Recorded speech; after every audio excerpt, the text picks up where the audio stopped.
Estamos vendo a história da igreja e hoje nós vamos passar para a nossa segunda parte, a Alta Idade Média.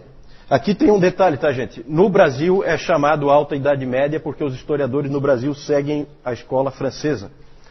Para os franceses chama-se Alta Idade Média. Não há acordo sobre a Idade Média. Na verdade, a Idade Média tem 1000 anos e não há acordo na subdivisão da Idade Média. Para os americanos, a Alta Idade Média é o contrário, no final da Idade Média. Né? Para nós, por causa dos historiadores franceses, a Alta Idade Média vai de 476. O que aconteceu em 476, que nós vimos, que é importantíssimo? Queda do Império Romano. Falta um pedacinho.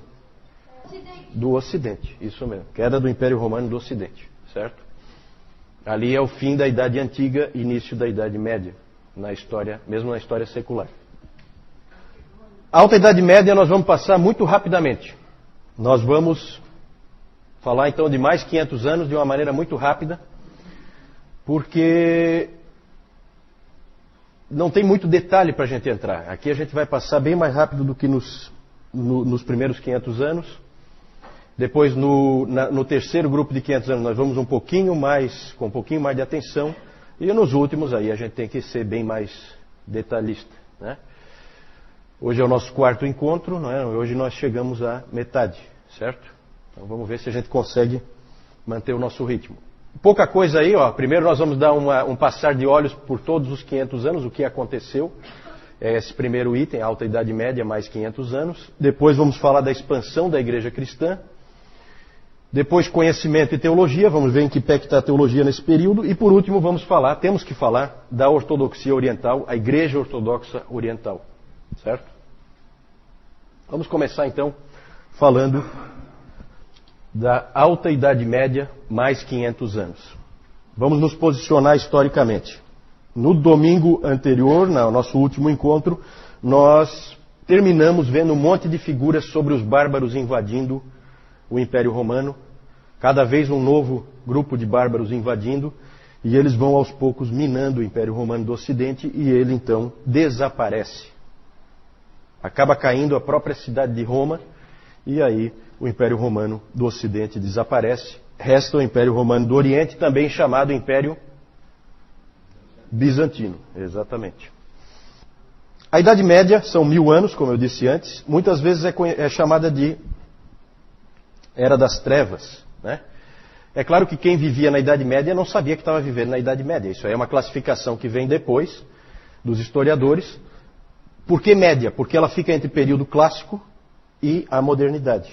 Ela é um período transitório entre dois grandes períodos da história da humanidade. Então ela é considerada uma época de baixa na história da humanidade. E se diz muito que essa época aí da Alta Idade Média é uma Era das Trevas. O próprio Justo Gonzalez, nos livros dele, ele chama esse período de Era das Trevas. O professor Calhoun discorda, ele acha que não é bem assim, Era das Trevas. Ele acha que só o 10º século, do ano 900 até o ano 1000, é que realmente foi um período assim de trevas mesmo, porque nada acontecia, e isso muito em função do fato de estar se aproximando o ano 1000. E as pessoas com muito medo da aproximação do ano 1000. E o ano 1000 chegou, nada aconteceu, né? As barbaridades que aconteciam continuaram acontecendo, as coisas boas também. O sol amanheceu normalmente, não houve nada de especial. E o 2000 aconteceu a mesma coisa, né? Exatamente. Esse nós vivemos, né? No 1000 eu não me recordo bem. O Newton lembra, porque o Newton... Né? Da Arca de Noé em diante, o Newton está bem lembrado. Está bem lembrado dos acontecimentos. Isso. Então nós vimos que o Império Romano não é mais Império Romano, mas também, gente, não existem ainda os países modernos que a gente conhece hoje. Isso também não existe. Então essa é a época, quem não fugiu da escola, estudou lá nas aulas de história, que é a época do feudalismo. Por que isso? Porque você tem a Europa distribuída por tribos bárbaras. E uma não gosta da outra. E essas tribos bárbaras, eles têm sede de sangue. Eles adoram guerrear. Então, eles acabavam sempre um fugindo do outro. Então, eles eram muito nômades e eles acabam ocupando toda a Europa. E eles iam forçando, conforme os bárbaros mais fortes empurravam os mais fracos para frente, eles iam entrando cada vez mais no Império Romano. Né? Foi assim que Roma foi caindo aos poucos. Certo? E aí, essas tribos dividiam as áreas que eles controlavam, para manter o controle, elas dividiam em áreas menores. Essas áreas eram entregues para determinados senhores. O rei de cada tribo bárbara dessa entregava para homens da confiança dele, entregava determinadas regiões. Ó, você vai cuidar dessa região aqui, você vai cuidar dessa. E todo mundo que vivia ali naquelas regiões era vassalo. Então você tem o senhor feudal, o senhor do feudo, assim chamado, e você tinha os vassalos, que são os que vivem ali dentro daquela área e devem obediência ao senhor feudal. Então é uma época, gente, essa época é uma época em que nós não vamos encontrar muito avanço do conhecimento, nem da teologia. É uma época de camponeses, agricultores e soldados. Certo? É uma época, tipicamente, as pessoas que você vai ver nessa época são camponeses, soldados, e a única coisa que dava unidade entre todas essas tribos era o quê? O cristianismo. O cristianismo. Exatamente. Então, nessa época aí, alguém disse que não adiantava você chegar para uma pessoa que vivia nessa época e perguntar para ela assim, de que país você é? Ela não vai te entender. Isso não significa nada. Mas pergunte para ela de que bispado ela faz parte e ela tem a resposta na ponta da língua.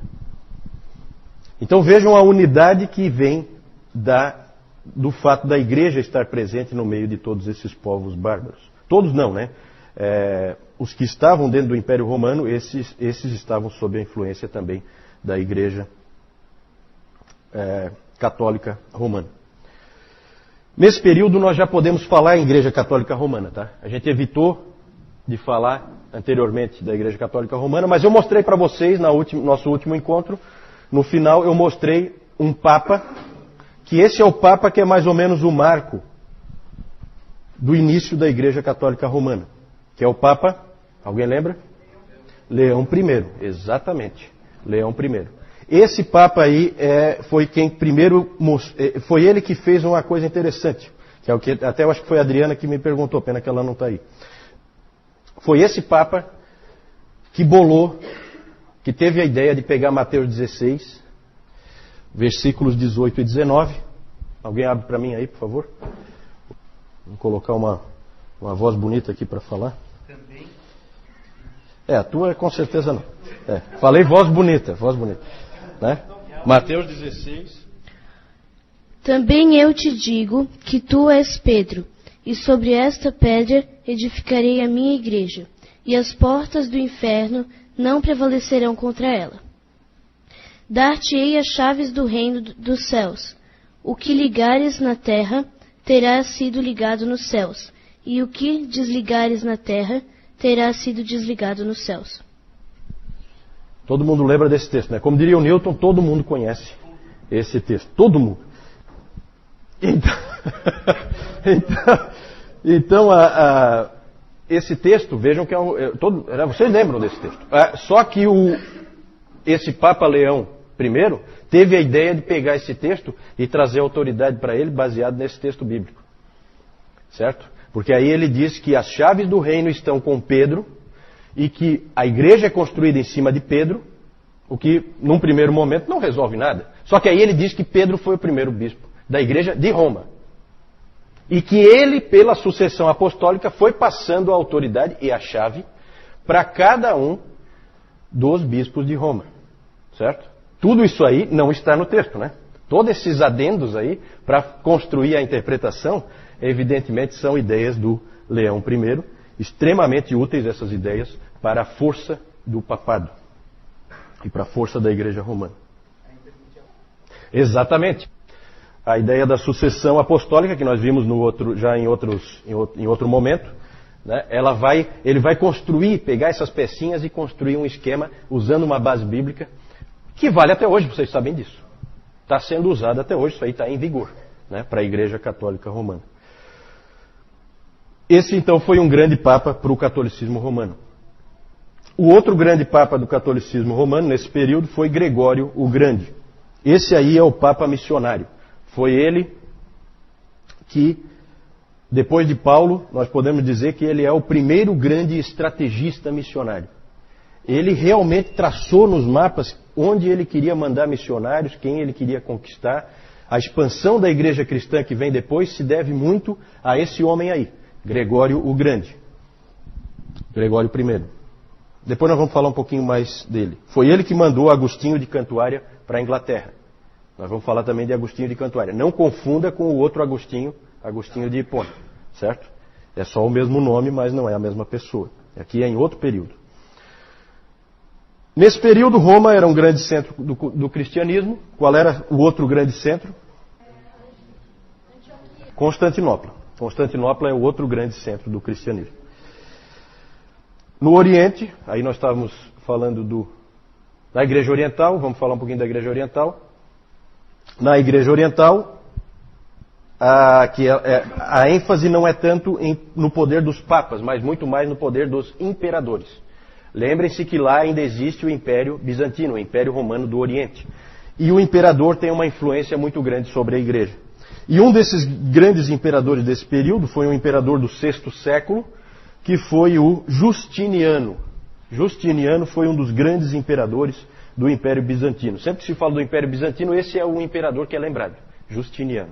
Esse Justiniano expandiu de novo o Império Romano do Oriente, né, algumas bordas ele conseguiu levar mais para frente, em batalhas, e ele construiu grandes edifícios, ele criou muitas leis, ele é considerado um imperador legislador, e ele construiu a famosa Basílica depois o João vai mostrar, a famosa Basílica Hagia Sophia, Santa Sofia, que existe até hoje lá em Istambul, mas que hoje tinha virado uma mesquita e depois virou um museu. Hoje é um museu, né?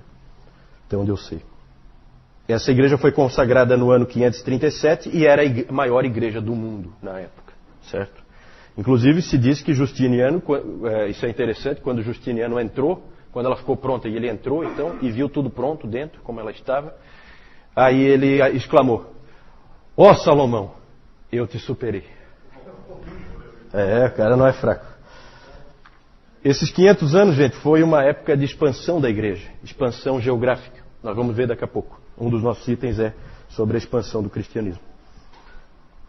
E nesse período, 2 nomes não podem faltar no estudo da história da igreja e no próprio estudo da história secular, nesse período do ano 500 ao ano 1000. O primeiro nome fundamental é o nome de Carlos Magno.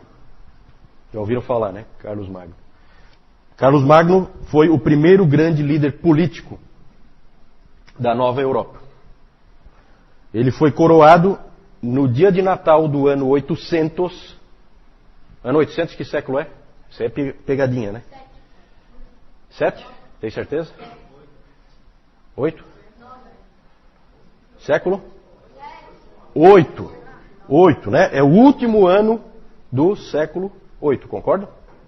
Todo mundo concorda? Então tá bom. Ele foi coroado imperador. Vejam que interessante. Volta de novo a figura do imperador. Ele foi coroado pelo Papa. Olha como é que é a relação, isso aí é importante, tá? Ele foi coroado pelo Papa imperador do Santo Império Romano. Santo Império Romano. Então é comum quando a gente lê a história da igreja e a gente lê Calvino, Lutero e a gente encontra a figura do imperador. Fica estranho porque o imperador, como imperador, se não tem mais imperador? Tem, porque o Papa, junto com o Carlos Magno, bolaram essa ideia de voltar a ter um Império Romano. E o que se diz sobre o Santo Império Romano é que ele não é nem santo, porque várias barbaridades foram cometidas em nome dele, nem romano, porque a sede dele não é em Roma, né? E ele não é composto por romanos, ele é composto por germânicos, os reis são germânicos, né? E nem império, né? Porque não é tão grande assim para ser um império. Na verdade, um pouquinho de maldade nessa frase aí de alguns historiadores, porque dá para dizer sim que foi um império, pegava uma área bastante grande, o João vai mostrar depois, pegava uma parte da França, uma parte da Alemanha, todo o norte da Itália ali. Então Então era relativamente grande o Império Carolíngio. O Império Carolíngio é uma referência a Carlos Magno. Enquanto no norte nós tínhamos a expansão da igreja, ao sul surgiu o grande inimigo do cristianismo. O grande inimigo nesses 500 anos, o grande inimigo nos 500 anos seguintes, e o grande inimigo nos 500 seguintes, e provavelmente o maior inimigo nos 500 seguintes também. Chama-se Islã. Surgiu no século VII. Né? Toma cuidado porque muita gente diz que essas religiões antigas, judaísmo, cristianismo e o islamismo, todas surgiram na mesma época. De jeito nenhum, né, gente? De jeito nenhum. O judaísmo é muito mais antigo que o cristianismo e o cristianismo é muito mais antigo do que o Islã. Certo? Não dá nem para comparar. Nós não vamos entrar em detalhes sobre o islamismo, na verdade o nosso foco é a história da igreja, mas vocês sabem que o islamismo é fundado por um sujeito chamado Maomé, e esse Maomé morreu em 632, e nos 100 anos depois da morte dele, o islamismo cresceu assustadoramente. O João vai mostrar depois o mapa também. É assustador o cristianismo, o islamismo, o que cresceu em apenas 100 anos. Ele tomou todo o norte da África, todos aqueles grandes centros do cristianismo que nós vimos foram tomados pelos muçulmanos, Cartago, a própria Alexandria, certo? Por isso que Alexandria já não dá mais para dizer que era um grande centro do cristianismo, porque já estava sufocada ali a igreja pela presença dos muçulmanos. Eles daí foram tomando tudo, aí eles foram pelo norte da África, ali para a Ásia tomaram tudo. Tudo começou na Arábia Saudita, tá? Foram tomando todo o norte da África. Isso, foram invadindo e tomando. Não, é militar o negócio. É militar. O próprio Maomé, ele foi expulso de Meca, ficou em Medina. Quando ele voltou de Medina para Meca, ele voltou pela força, certo? E aí a Arábia Saudita ali é o início, é o berço, né, do islamismo. E eles avançaram, os muçulmanos avançaram pelo norte da África, que é onde nos interessa mais. E aí eles atravessaram lá na ponta, depois ali no mapa vocês vão ver. Lá na pontinha do norte da África, próximo da Península Ibérica, você tem o Estreito de Gibraltar, que é bem próximo ali. Por ali eles entraram na Europa. E aí tomaram a Espanha inteira. E começaram a avançar pela Europa. Na verdade, o cristianismo não morreu, não foi sufocado, não foi destruído, por causa dos francos. Depois vamos falar dos francos. Os francos são muito importantes para a sobrevivência do cristianismo. Eles venceram os muçulmanos na Batalha de Tours, que foi aniversário essa semana, no dia 10 de outubro de 732. Eles venceram, o Carlos Martel, né? O Carlos Martel venceu com as suas tropas o avanço dos muçulmanos e conseguiu segurá-los na Espanha. Eles não foram mais para frente. E do outro lado, em 718, as tropas do imperador conseguiram também conter o avanço dos muçulmanos. Eles não conseguiram tomar Constantinopla. Constantinopla, como nós vimos na outra vez, é estratégica. E eles conseguiram manter Constantinopla de pé. Então, nas duas pontas da Europa, houve proteção, houve segurança e o cristianismo ficou na providência de Deus protegido. Senão ele teria sido varrido do mapa. E só existiria islamismo. Na Ásia. Falamos de vez em quando, a gente fala um pouquinho da igreja na Ásia e na África. Por que a gente não fala aqui vocês aqui da frente, por que a gente não fala da igreja na América? Nunca falei da igreja na América. Porque ela foi descoberta bem Aí isso, a América ainda nem foi descoberta. Tá certo. Depois nós vamos falar da igreja na América. Ainda não, né? A igreja na Ásia. Na Pérsia, a igreja continua, a igreja nestoriana, certo? Lembrem-se sempre, na Pérsia a igreja é nestoriana. A igreja nestoriana sobreviveu ao domínio muçulmano, porque ali na Pérsia foi tudo tomado pelos muçulmanos. E ela inclusive conseguiu se expandir. Missionários persas chegaram, no ano 635, chegaram à capital da China. A capital da China, nesse período, a China era dominada pela dinastia Tang. Eles conseguiram chegar até lá, na China. Era Chang'an, acho, alguma coisa assim. Não tenho bem certeza. Na Índia, a igreja permaneceu viva. Na China, então, eles chegaram até a China. Na Índia, a igreja permaneceu viva, mas no meio de um monte de hinduístas, budistas. Então, igreja fraca, pequena, com dificuldade de sobreviver, perseguida. Né? Então, sempre foi assim. A igreja de Mar Thoma, né? Tem uma igreja lá. Mar Thoma, referência a Tomé. Certo? Lembre-se sempre, a igreja da Índia é uma igreja diferente, separada, fundada lá por Tomé. E na África, norte da África, já falei, os muçulmanos tomaram conta de tudo.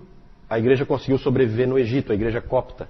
Né? Então, em Alexandria permanece ainda a igreja, mas agora com bastante dificuldade por estar sufocada pelos muçulmanos. Na Núbia, atual Sudão, a igreja cresceu nesse período, mas praticamente desapareceu nos 500 anos seguintes. Na Etiópia é o único lugar em que a igreja permaneceu viva na África. E permanece viva até hoje. João. Então, como o Juliano estava falando, aqui nós temos o período do feudalismo, que ele era sempre composto por esses três grupos aqui. São os clérigos, os soldados e os camponeses, onde tinha a intervenção sempre da igreja ali. Aqui nós temos o Leão I, que ele era conhecido como o Grande, né? Grande, não porque ele disse, mas os historiadores acrescentavam, né? E ele foi papa, o papado dele começou em 440, terminou em 461. Depois nós temos aqui também o Papa Gregório I, que ele teve um papado também começou em 590 e terminou quando ele morreu em 604. E aqui nós temos aqui primeiro o imperador Justiniano, e aqui nós temos a igreja Hagia Sophia, que quer dizer Santa Sabedoria. Tá? Como a gente pode ver aqui, quando ela foi construída, ela tinha até uma cruzinha ali em cima que era uma igreja. Em 1453 ela passou a ser uma mesquita, tá? Onde ela foi, os muçulmanos começaram a usá-la, e em 1935 daí ela passou a ser um museu. Aqui nós temos a coroação de Carlos Magno, ele foi coroado como o primeiro imperador romano, do Santo Império Romano. E nós temos aqui também Carlos Magno e o líder dos saxões. E aqui agora nós temos o Império Carolíngio, que o Juliano acabou de falar, tá? Que foi o Império de Carlos Magno. Essa parte azul aqui foi a parte que ele herdou quando o pai dele faleceu. O nome do pai dele era Pepino. E ele tinha outro irmão, que o irmão faleceu logo em seguida, então ele herdou toda essa parte aqui. Aqui nessa parte laranja aqui, foi onde ele foi conquistando. Então ele conquistou aqui todo o norte da Itália, pegou aqui a Alemanha, pegou essa região aqui, mas aqui também ele pegou. E essa parte amarela aqui é a região habitada pelos vassalos. Aqui nós temos a entrada de Maomé em Meca. Tá? Nós temos a pregação do Alcorão. E aqui nós temos também a Batalha de Turque, como o Juliano mencionou ainda há pouco. Na sexta-feira passada teve o aniversário dela, 10/10. Aqui nós temos a expansão dos muçulmanos. Ele começou aqui, tá? Na Arábia Saudita. Daí depois ele, num certo período, ele foi se expandindo, pegou o norte da África, deu um tempinho e mais tarde começou aqui também, onde ele passou aqui para toda essa região. Aqui ele passou pelo Estreito de Gibraltar, onde ele pegou aqui também a Espanha. A gente pode ver que aqui tem Espanha, tem Portugal, só que naquela época não existia Portugal. Tá? E aqui também, para esse lado aqui, ele também começou a conquistar o islamismo, começou a se expandir. Eu não sei onde é que o João conseguiu uma figura em alemão ali, né? Esse João é coisa de louco.